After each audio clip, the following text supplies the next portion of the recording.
Comme chaque année depuis 4 ans, le domaine de Saint-Jean-de-Chépy à Tullin a invité des artistes en résidence.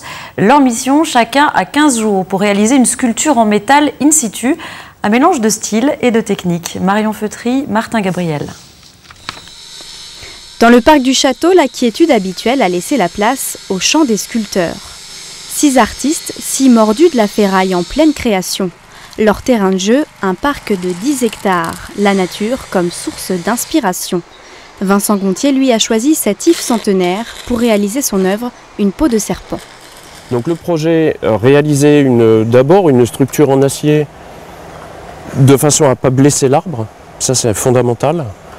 Et autour de cette structure, commencer par le haut, en soudant les premières écailles et en revenant en fait les unes par-dessus les autres, jusqu'au sol, jusqu'à peu près cette extrémité en fait.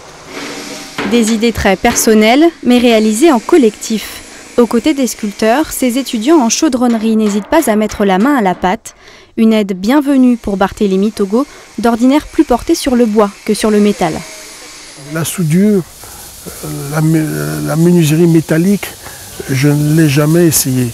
Et donc ces jeunes, non seulement je leur apporte quelque chose, mais aussi c'est une école, ils m'apportent aussi quelque chose. Cet échange est riche. En même temps, c'est un projet personnel et commun. Ouais, ça m'intéresse beaucoup l'art, tout ce qui touche aux sculptures métalliques, pierres, tout ça. J'aime beaucoup, donc c'est pour ça que ça m'a tout de suite intéressé quand on m'a proposé le projet. Partage technique et artistique pendant 15 jours, non-stop. Ici, étudiants et sculpteurs vivent ensemble, en résidence.